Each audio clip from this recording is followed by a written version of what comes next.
Togo Info, le Togo à votre portée. La candidature d'Agbeyo Mekodjo, soutenue par l'archevêque émérite de Lomé Philippe Fanoko-Bodro, est à l'origine d'un mouvement d'ensemble qui se met en place, même s'il continue de subir de nombreuses critiques liées notamment à la procédure qui a conduit à son choix. Mais à lire la nature des alliances qui se forment, des observateurs s'interrogent et c'est également la question à laquelle nous allons tenter de répondre ce matin. La synergie autour d'Agbeyo Mekodjo doit-elle obligatoirement répondre à une certaine logique ou non? Et pour en parler, avec moi dans ce studio, Brigitte Adjamagbo Johnson, coordonnatrice de la C14 et secrétaire générale de la CDPA. Bonjour Madame Johnson.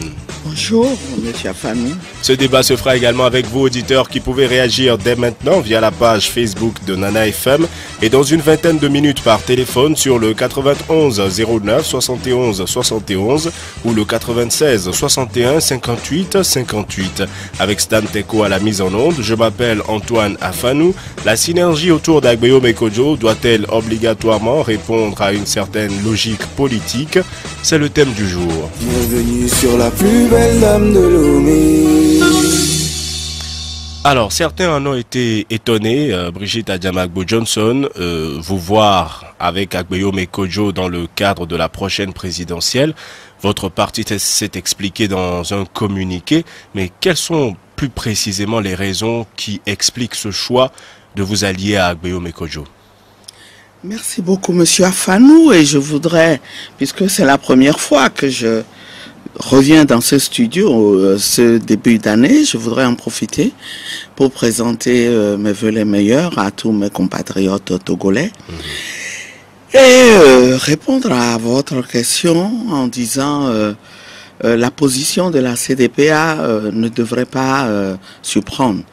Quand on connaît la ligne de notre parti qui, depuis très longtemps, a perçu la complexité de cette lutte, a perçu la capacité de résistance du régime dictatorial que nous combattons et a appelé les forces politiques à se mettre ensemble pour conquérir d'abord la démocratie et ensuite, créer les conditions d'une compétition libre entre partis politiques et de manière plus générale d'un jeu démocratique normal.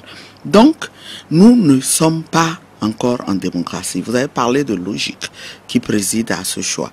La première logique, le premier constat, c'est que le Togo n'est pas encore en démocratie. Ça, chacun peut le constater.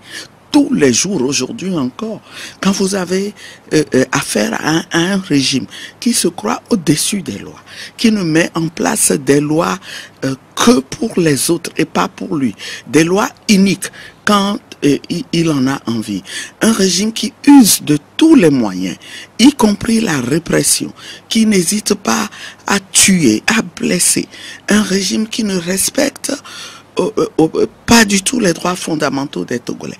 Un régime qui fonde son maintien au pouvoir sur la pauvreté des citoyens. Une pauvreté qu'il cultive de manière vraiment permanente. Eh bien, on a d'autres choix que de se dire, mettons-nous ensemble. Et on s'est mis ensemble certaines fois et ça nous a permis d'obtenir le suffrage des Togolais qui ont compris et les Togolais nous ont incités à cette stratégie-là.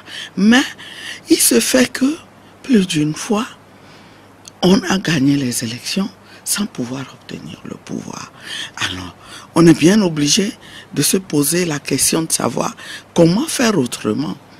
Comment faire autrement? Nous avons pensé que faire autrement, c'est pour une fois dire, quand je dis nous, je parle de la CDPA et de mes autres collègues de la C14, justement, la dernière version. Ce soutien est-il également celui de la C14? Ben, écoutez, pour l'instant, nos avis divergent. Parce qu'il y a des partis qui ont... Absolument, absolument. Mais les discussions sont en cours. Des discussions sont en cours. Nous, notre vision, c'était qu'il fallait recourir à une personnalité de la société civile pour être le porte-flambeau de la lutte. Il s'est fait que dans cette démarche-là, eh bien, il y a eu une convergence de vues entre nous et un autre acteur de taille, un acteur religieux, une autorité morale qu'est Monseigneur, et qui lui, tout en partageant ce souci de l'unicité, a une vision qui diverge un peu de la nôtre. Et donc, nous avons cheminé, nous avons dit, très bien, il nous faut et cette autorité morale et la société civile pour conduire le processus. Malheureusement, il y a eu des dysfonctionnements qui ont fait que la société civile n'a pas pu jouer le rôle qu'elle devait jouer auprès du prélat. Et le prélat a conduit le processus à terme en privilégiant un autre détail qui n'est pas un simple détail. Sa logique, il nous a dit, eh bien, ce combat, c'est aussi un combat spirituel. Moi, ce que j'apporte de nouveau, c'est la foi. C'est la foi. Et ce que j'apporte de nouveau aussi, on a constaté que son choix a consisté à prendre comme porte-parole quelqu'un qui connaît bien le système, qui a fait le système. Alors, la logique politique qui nous a conduit à nous ranger, c'est que, eh bien, nous avons tout le temps faire la même chose. Et vous voulez sans résultat. Essayer autre chose? Essayons autre chose. Faisons autrement. Explorons d'autres pistes. C'est une candidature éminemment politique. Une candidature de raison. Et nous nous sommes rangés en laissant de côté nos états d'âme. Parce que les états d'âme ne font pas la politique. Alors, vous avez expliqué la cohérence de votre parcours. Vous estimez, face à la complexité du système, sa capacité de résistance, vous estimez également que le Togo n'est pas une démocratie. Et au regard de la lutte que vous avez eu à mener, vous pensez qu'Agbeyom et Kodjo pourraient être la suite logique à cette lutte. Mais certains estiment que le parcours d'Agbeyom et Kodjo, lui, n'est pas clair. Il a eu, vous l'avez dit, à travailler avec le système. Il a eu à collaborer avec l'opposition dans le cadre du FRAC. Ensuite, il a participé aux dernières législatives que vous, dans le cadre de la C14, aviez boycotté pour des raisons que vous aviez expliquées. Aujourd'hui, il semble être à nouveau du côté des forces démocratiques, entre guillemets. Est-ce que pour vous, ce parcours est clair? Mais, écoutez, tout ce que vous venez de dire, on ne peut pas le nier. Mais c'est en connaissance de cause que Monseigneur nous l'a proposé. N'obligez pas à tout dire en public. C'est en connaissance de cause. Et vous remarquerez que la CDPA a dit que de toute façon, concernant le passé lointain et récent du candidat, eh bien, laissons à l'histoire le soin de juger chaque acteur.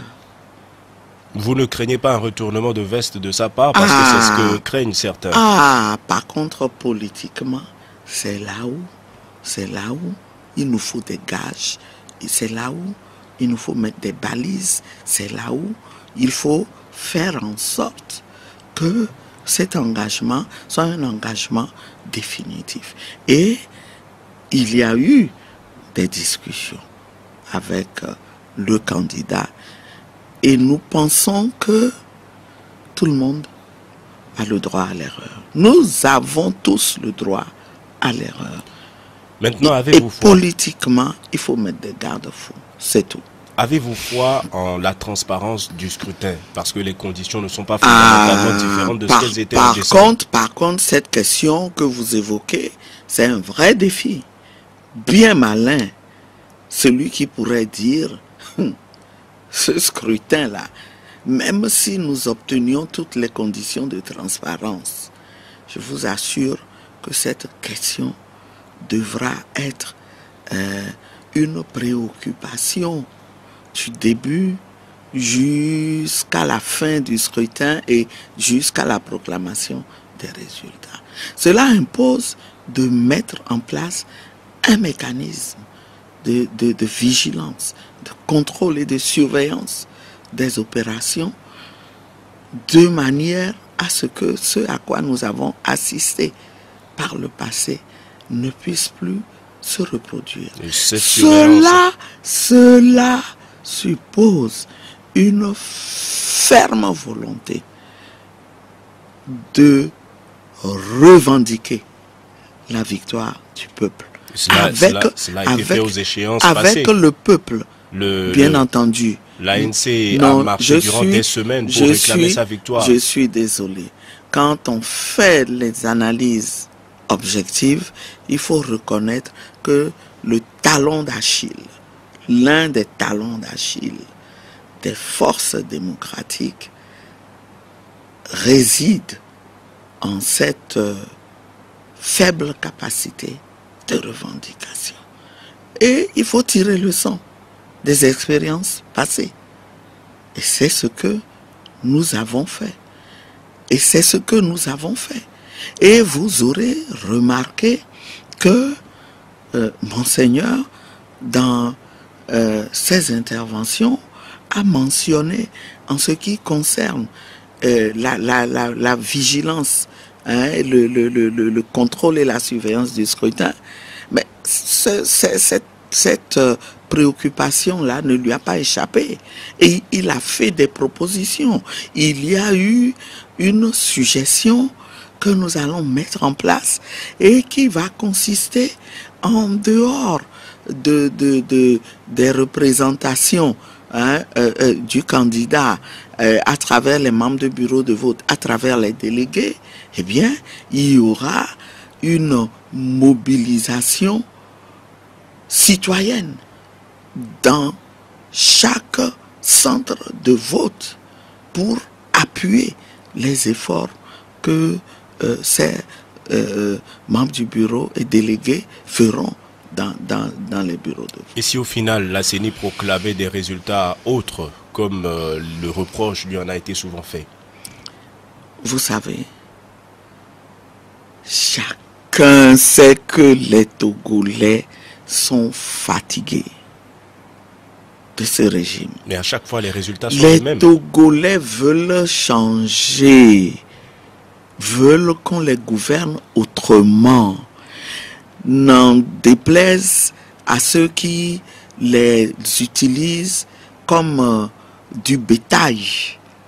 Après les avoir approuvés, on les ramasse et on les déplace de localité en localité, s'il le faut, pour montrer que c'est la population qui veut d'un 4e mandat. Personne n'est dupe. Pas même les chancelleries, pas même les observateurs étrangers. Maintenant, tout réside dans notre capacité à se dire, cette fois-ci, ce qui a été déposé dans les urnes, d'abord, tout doit être fait pour que rien d'erroné, rien qui ne soit à sa place, soit déposé dans les urnes, et ensuite, tout ce qui sera déposé dans les urnes doit être compté et proclamé. Certaines informations estiment que le parti au pouvoir se prépare à passer au premier tour et que la CENI ne se donne même pas la peine d'envisager réellement un second tour. Mais c'est normal. C'est normal. Et c'est justement pourquoi nous devons rassembler, les forces démocratiques doivent se rassembler.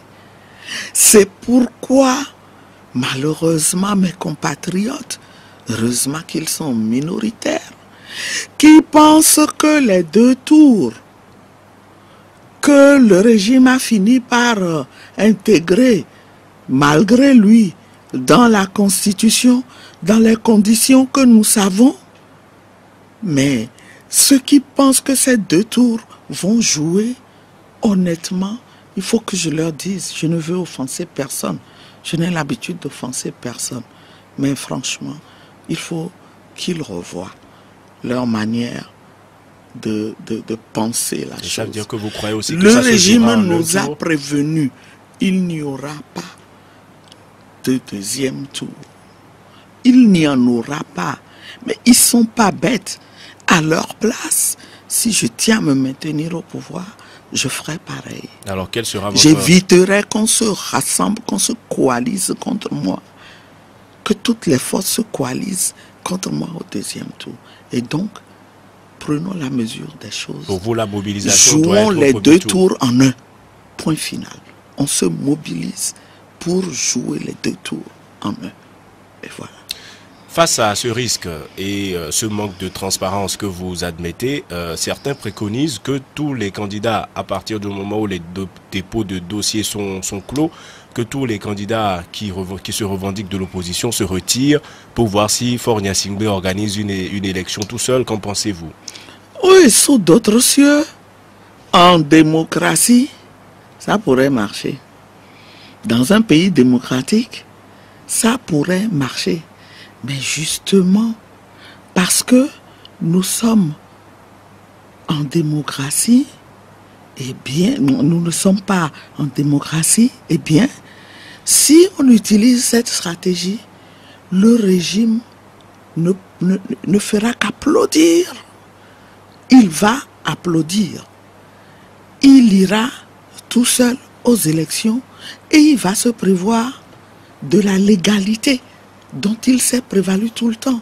Alors que dans un pays démocratique, effectivement, même si la Constitution est muette et n'interdit pas qu'un seul candidat puisse se présenter, eh bien, la culture démocratique dans laquelle baignent tous les acteurs aurait empêché celui qui se retrouve seul d'aller seul aux élections. Mais ici, les gens, ils n'ont aucun scrupule. Pour eux, la fin justifie les moyens. Et donc, nous ne ferions que leur offrir un boulevard. Il vaut mieux prendre notre courage en deux mains. Il faut se dire les choses. L'opposition aujourd'hui, l'opposition qui recherche l'alternance est traversée par différents courants. Il y a des non-participationnistes et ceux qui veulent participer. Parmi ceux qui ne veulent pas participer, il y en a qui croient en une autre stratégie. Eh bien, montrons que nous sommes intelligents. Construisons ensemble une stratégie cohérente de conquête de pouvoir qui articulerait toutes ces stratégies qui au fond sont complémentaires. Soyons rusés, soyons malins. Et pour répondre à la question, avant de donner la parole aux auditeurs, est-ce que cela veut dire que tout le monde devrait s'allier à Agbeyo Mekodjo? Et là, la question de la logique politique revient. Est-ce que ceux qui ont eu à le qualifier de traître, ceux qui ont vu en lui un collaborateur du parti au pouvoir, est-ce que tous ceux-là aujourd'hui peuvent s'allier à lui ou se ranger derrière lui pour cet objectif que vous poursuivez ou pas? Moi, je pense que c'est la voie de la raison. Si vraiment nous voulons l'alternance. C'est la voie de la raison. D'autant plus que nous ne serons pas les premiers à utiliser cette stratégie-là. C'est la première fois que nous l'aurons fait. Mais nous ne serons pas les premiers. Je vous assure, dans notre long cheminement,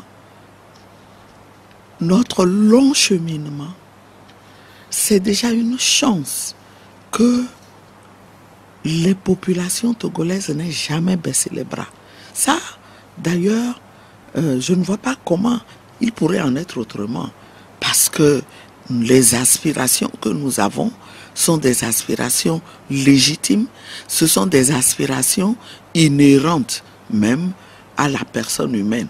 Tout le monde aspire à la liberté. On aspire à un bien-être. On aspire à ne pas voir nos droits brimés. Et aucune manœuvre, même la pire répression, ne pourrait faire éteindre ces aspirations. Et je pense que nous devons tirer leçon du cheminement, du long cheminement que nous avons parcouru pour enfin faire bouger les lignes.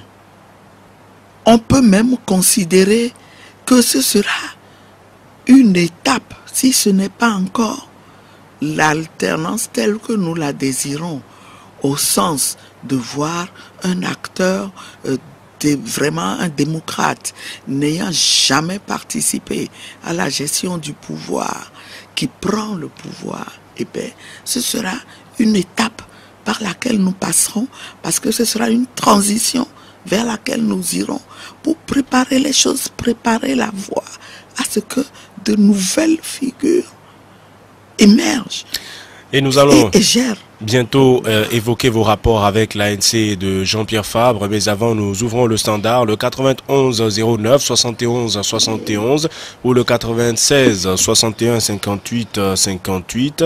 À votre avis, la synergie autour d'Agbeyo Mekodjo doit-elle obligatoirement répondre à une certaine logique politique ou pas? Le 91 09 71 71, auditeur en ligne, allô? Allô. Bonjour. Bonjour, monsieur Antoine. Monsieur Koko, comment allez-vous? Ça va très bien. Allez-y, nous vous écoutons d'Agoué. Je salue madame. Bonjour, mes chers compatriotes. Monsieur Antoine, vous pouvez me rappeler le thème? La synergie autour d'Agbeyo Mekodjo doit-elle répondre à une certaine logique politique ou pas? Monsieur Antoine, parce que le peuple togolais... Vous voulez bien parler un peu plus fort, s'il vous plaît? Je dis, aujourd'hui, le peuple togolais doit savoir que tous ceux qui discutent sur la tenance pour ce pays-là, ils ont tous entendu la tenance. Monsieur Kokou, allez-y rapidement et parlez fort, on a du mal à vous entendre. Aujourd'hui, madame me dit que le choix d'Agbeyo est le choix de Monseigneur. Je ne sais pas pourquoi on nous dit que c'est le choix de Monseigneur. Or, dans leur communiqué même, on a dit que les candidats se sont présentés à une charte que le comité des sages a écrit. Et puis c'est M. Agbeyo qui répond à ces critères parce que étant le régime. Et pourquoi on nous dit aujourd'hui que c'est le choix de Monseigneur? Bien, ce sera tout. Non, allez-y.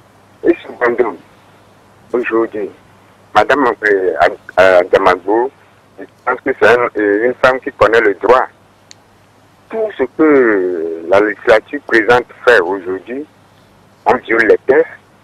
Parce qu'on n'attend pas ces hommes politiques qui connaissent le droit, expliquer au peuple que ce qu'on a fait dans ce sens n'est pas bon, ce qu'on a fait dans ce sens, on a violé les droits. On ne nous dit rien, on se tait. C'est lorsque un seul parti, comme l'ANC sort, on dit que non, qu'il n'a pas la prérogative de saisir la Cour constitutionnelle. Pourquoi est-ce que les constitutionnalistes qui sont dans l'opposition ne nous expliquent pas ce qui se fait, si ça respecte les règles ou pas? Bien. Merci à M. Koko d'avoir participé au débat. Passez une bonne journée. Le 91 09 71 71 ou le 96 61 58 58.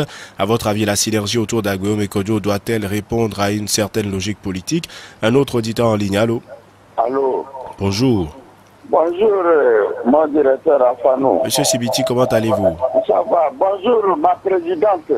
Bonjour, Papa Sibiti. La fille de mon éminent docteur Adjamagbo. Allez-y. Allez-y, nous vous écoutons. Je vous souhaite tous une bonne chance, une réussite, parce que quand vous refusez la chance à votre prochain, Dieu vous ne vous la donnera pas. Aujourd'hui, ma directrice, ma présidente, voilà, Agbeyo là, il est confronté à une force, le pouvoir, qui a ses adeptes, je vais parler du Nil. Et puis de l'autre côté, vous avez ce qui a la popularité et le président Jean-Pierre Fabre. Comment s'en sortir? Comment s'en sortir? Ma présidente, la fille, je répète encore, la fille de mon éminent docteur Adjamagbo qui a fait de l'hôpital de Batar ce qu'il est aujourd'hui. Aucun n'a pu le faire. Merci, je vous cherche aussi, comme vous avez dit que vous me cherchez. Pour vous rencontrer. Merci. Bonne journée, Monsieur Sibiti. Merci d'avoir participé au débat. Nous allons prendre encore un auditeur en ligne et laisser réagir Brigitte Adjamagbo Johnson. Olivier sur la page Facebook de Nana FM écrit « Pas du tout. Quelle logique politique dans un pays où la politique au vrai sens du mot n'a pas encore existé. L'objectif doit être unique. L'histoire semble avoir attrapé l'opposition. Conflit des puissants égaux entre les présidents de partis CAR et l'UTD législative 94. Un autre auditeur en ligne. Allô? Allô. Bonjour. Bonjour, c'est M. Kolani depuis Aguay. Monsieur Kolani, comment allez-vous? Je me porte très bien. Allez-y, nous vous écoutons. D'abord, il faut dire beaucoup de courage à la dame qui est sur le plateau. Et à l'entame de l'émission, elle a dit quelque chose qui est important. Nous sommes à la conquête de la démocratie. Donc le choix d'Agbéomé aujourd'hui ne nous pose pas le problème pour le moment. Comment faire pour faire partie de ce régime et entre nous, assurer une démocratie? Donc, ce n'est pas que nous sommes contents avec Agbéomé, mais le choix de prélat, nous tous on le disait plusieurs fois sur les antennes, nous attendons le choix de prélat. Même à la veille en 2018, quand on a fait les élections législatives, Mme Adjamagbo a dit oui, aujourd'hui c'est une affaire de tout le monde, la société suit tout le monde, il faut qu'on s'unisse pour faire face à ce régime. Mais on n'a pas eu cette coalition. Finalement, si ceci est né, on est obligé de faire avec en attendant que ce régime passe et on a fait une démocratie que même ce régime va bénéficier. Et Agbéomé aujourd'hui est la personne la mieux indiquée pour le moment pour faire ce combat. Bien. Donc je ne vois pas de polémique. Bien, Hein? merci. Donc moi je l'ai dit plusieurs fois sur votre antenne que je suis son directeur de campagne à Aguay. Je me suis autoproclamé. Merci à Monsieur Kolani d'avoir participé au débat. Passez une bonne journée. Biam Borosi sur la page Facebook de Nana FM partage votre opinion. Il dit que ce dont le Togo a besoin aujourd'hui, c'est un nom qui puisse rassembler. Et comme on peut le voir, il pense que le nom d'Agbéomé Kodjo le fait. La preuve, c'est qu'il n'y a qu'autour d'Agbéomé Kodjo qu'un parti comme Denis peut se ranger. Alors, on a eu Kokou d'Aguay qui dit qu'après avoir évoqué le comité des sages, pourquoi on leur dit aujourd'hui qu'Agbéomé Kodjo a été choisi par Monseigneur Kodjo? Vous l'avez suivi un peu? Oui, j'ai suivi M. Kokou, que je salue en passant, hein, encore une fois. Voyez-vous, je pense que nous sommes en train d'écrire des pages de notre histoire. On vit des moments importants de notre histoire. Il faut que tous les Togolais comprennent et se rallient à la chose. Voyez-vous, Monseigneur s'est impliqué, il a dit, moi je suis comme le sage Siméon qui a demandé au Seigneur la grâce de voir le petit enfant Jésus avant de mourir. Vous vous souvenez quand il a commencé à s'exprimer, il a dit, c'est cette grâce, c'est cette prière que lui aussi fait. Qu'on lui donne la grâce de voir l'alternance avant de mourir.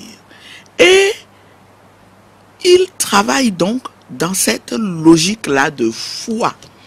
Je pense qu'il faut mettre ça dans la balance. Il faut mettre dans la balance parce que je pense que tous les Togolais admettront que la situation du Togo, les difficultés que nous avons à aller vers la démocratie sont telles que on est fondé à dire que le combat est spirituel. Il est fortement spirituel. Donc, nous devons allier le spirituel au politique. Et quand il dit, M. Kokou dit, c'est les sages n'ont pas choisi pour Monseigneur. Monseigneur nous a expliqué qu'il a eu recours à eux pour échanger avec les candidats. Et ce qu'ils ont fait des propositions. Mais parmi les propositions qu'ils ont eu à faire, ils en ont classé 4, je pense. Monseigneur, dans sa logique, était libre de dire non, c'est le 4e qu'il faut. Puisque, d'après ce qu'il nous dit, et on n'a pas en douté, moi je ne veux vraiment pas douter de la bonne foi de cette personnalité dont nous connaissons tous le parcours dont nous connaissons l'attachement à son pays. Donc, il aurait pu prendre le 4e ou le 2e. Il a dit, ok, il se fait, dans sa présentation, le jour où il désignait le candidat, il se fait que ce qui est, le nom qui est classé en premier correspond avec ce à quoi lui aussi il pensait. Écoutez, je pense que nous allons, le combat, nous sommes à la veille du combat et nous ne devons pas tergiverser. Allons au combat. Monsieur Kokou, je connais votre détermination à aller à l'alternance. Et aller à l'alternance n'est pas forcément compatible avec la défense des intérêts partisans. Que ce soit ses propres intérêts ou des intérêts d'autrui. Ce n'est pas forcément compatible. Ouvrons enfin les yeux et allons chercher la. Et M. Siviti dit qu'avec Jean-Pierre Fabre à côté, comment est-ce que vous allez vous en sortir? Hier, on a aperçu Agbeyo Mekodjo à la conférence de presse organisée par l'ANC. Les journaux parlent d'un pas d'Agbeyo Mekodjo vers Fabre. Vous y croyez toujours à un ralliement? Parce que à l'ANC, on semble déterminé à y aller. Mais l'enjeu est trop important pour ne pas y croire. Et nous encourageons le candidat à ne jamais cesser cette démarche-là jusqu'à la dernière minute. Je voudrais dire quelque chose. Monsieur Sibiti lui-même met le doigt sur le fait que Monsieur Kodjo a en face de lui le régime. Oui, parlons-en. Parlons-en et je voudrais dire aux Togolais que moi, dans un combat où mon adversaire semble vouloir dénigrer le porte-flambeau et semble vouloir nous exhorter à aller dans une autre direction, moi, par réflexe, je prendrai la direction contraire. Aujourd'hui, mais si ce candidat de Monseigneur n'était pas un bon candidat, mais le régime n'aurait qu'à applaudir et à se dire, ça y est, on les a eus, ça y est, on va gagner. Mais ils ne le font pas. Au contraire, ils s'emploient tous les jours à le dénigrer et tous les jours à faire des allusions, à nous pousser à faire un autre choix. Eh bien, je n'irai jamais dans le même sens que mon adversaire, parce que je le connais, mon adversaire. Et M. Kolani, il soutient Agbeyo Mekodjo, il pense qu'il n'y a pas à polémiquer. Ayaokpati Aziadjo sur la page Facebook de Nana FM écrit, je cite, « Je reviens pour demander à mon parti politique, l'ANC, et à son président, candidat à cette présidentielle, encore une fois, de savoir prendre de l'avance sur le temps. » Il écrit que nous sortirons beaucoup plus renforcés et plus aguerris si nous savons prendre la mesure réelle de la situation présente pour prendre la décision qui s'impose pour un lendemain plus sûr et prometteur. Fin de citation. Nous avons le temps de prendre 2 auditeurs en ligne. Allô? Allô, bonjour. Bonjour. Oui, c'est M. Kodjo. Kodjo, comment allez-vous? Ça va bien. Allez-y, nous vous écoutons. Nous saluons notre invité. Bonjour, M. Kodjo. Moi, je vais vous dire quelque chose, la vérité. Notre invité, elle nous trompe. Monsieur Kodjo. Oui, je vous dis la vérité. Oui, c'est votre vérité, Monsieur Kodjo. Ce que nous voulons savoir, c'est à votre avis, est-ce que vous pensez que les alliances autour d'Agbeyo Mekodjo doivent répondre à une logique ou pas? C'est la question. Ça n'aboutira à rien. Revisitez toutes les émissions que vous avez faites. Et les passages à la radio de Madame Adjamagbo. Une fois, pendant la crise, je lui avais posé une question et elle avait dit que bon, que après elle va m'appeler, on va en discuter.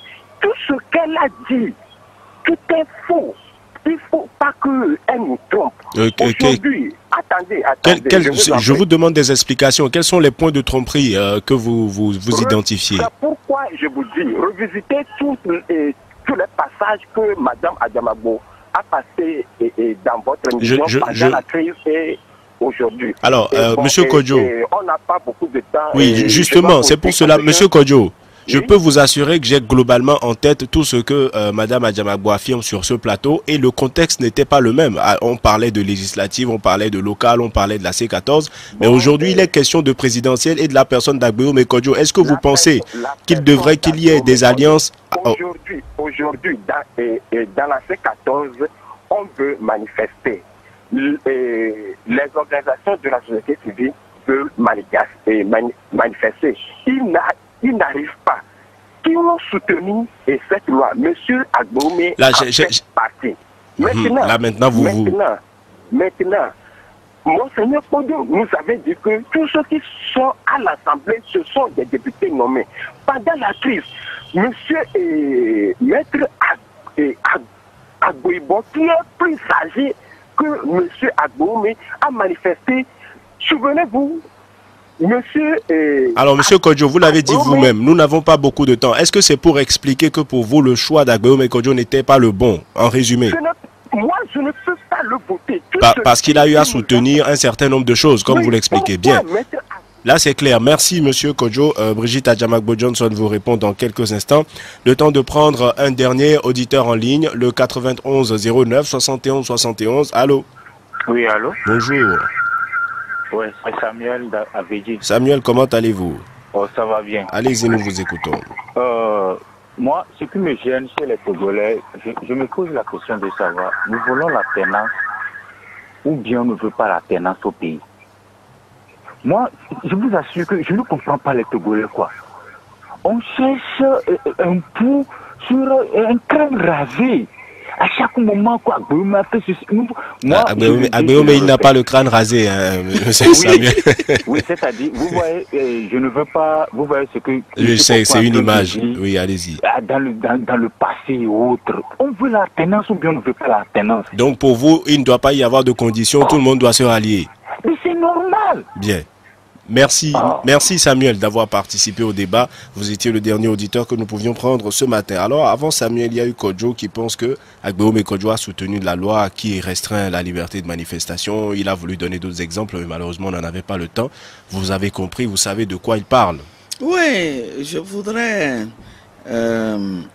rassurer mon compatriote Kodjo et lui dire, quand il parle de tromperie, je n'en fais jamais en politique. Je n'en fais jamais parce que j'ai mes convictions. Mais ce à quoi je voudrais l'exhorter, c'est d'essayer de sortir d'une certaine manière de penser. Tout ce qu'il dit là au sujet de Agbéo Mekodjo est juste, c'est vrai, c'est établi. Mais on lui dit, malgré ça, c'est une autre démarche que nous voulons utiliser cette fois-ci. C'est en connaissance de cause que nous voulons dire, faisons un autre choix qui soit plus politique. C'est une candidature de raison. J'ajouterai une candidature de ruse.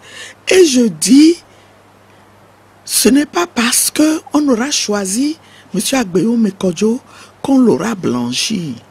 Il y a d'autres mécanismes. L'histoire, laissons à l'histoire le soin de juger les actes que chacun a posés. Donc, Monsieur Kodjo, vous avez mal au cœur. Vous voulez l'alternance. Rentrez en vous-même, refaites l'analyse et rejoignez-nous très rapidement. Et Samuel se demande, est-ce que les Togolais veulent l'alternance? Je voudrais vous dire que ce raisonnement que vous faites, Monsieur Kodjo, je ne sais quel âge vous avez. On l'a fait déjà avant vous, dans ce long cheminement que nous avons connu. Quand, entre-temps, il était question de soutenir la candidature de Monsieur Edem Kodjo. Et il y a eu des forces démocratiques qui ont fait le même raisonnement, lié au poids politique, lié au passé du candidat, et notamment à ses liens avec le régime, pour dire pas question, jamais, pas question. Et la pression a été tellement forte que à la dernière minute, nous avons demandé à ce candidat de se retirer. Il s'est retiré à contre-cœur. Mais aujourd'hui, quand on refait l'analyse du chemin parcouru et qu'on voit les opportunités ratées le long du parcours, eh bien, on cite cette opportunité-là de l'élection présidentielle de 94 comme une des plus grandes opportunités que nous avons ratées et qui font qu'aujourd'hui, nous en sommes encore à rechercher la démocratie. On aurait pu avancer d'une certaine manière et améliorer après les choses. Voilà. Samuel Davedi, est-ce que les Togolais veulent l'alternance ou pas? Et il ne comprend pas leur réaction. C'est ce mais je dis qu'il a raison. Il a raison. Et puisque nous allons vers la fin, je veux exhorter tous les Togolais à se comporter comme M. Kolani, qui s'est proclamé directeur de campagne du candidat unique à Agoé. Non pas parce qu'il aime le candidat unique, non pas parce qu'il dit que le candidat unique est blanc, comme neige. Encore que, si on voulait rechercher parmi tous les acteurs, ceux qui sont blancs comme neige, eh bien... Sur la terminologie candidat unique, certains pensent que c'est un abus à partir du moment où il y a plusieurs autres candidats qui se revendiquent d'opposition également. Mais oui. Quelle autre terminologie vous voulez qu'on utilise? Moi, j'ai toujours utilisé cette terminologie. La CDP a toujours utilisé. En 2015, nous avions un candidat unique. Mais il s'est fait que tout le monde n'a pas voulu rallier ce candidat unique. Ce n'est pas pour ça. Ce n'est pas parce qu'il y a des gens qui ont continué à privilégier leurs intérêts partisans et ont refusé de s'associer à cette unicité d'action que du coup, ils vont dénaturer la vision que nous avons et l'action que nous voulons. Votre mot de la fin, Brigitte Adjamabou. Eh bien, je voudrais exhorter tous les Togolais, tous les fils et toutes les filles de ce pays qui aspirent profondément à l'alternance, non seulement à adhérer à l'initiative de Monseigneur, mais dès à présent à se considérer comme des ambassadeurs personnels, individuels de ce candidat unique et à commencer à travailler.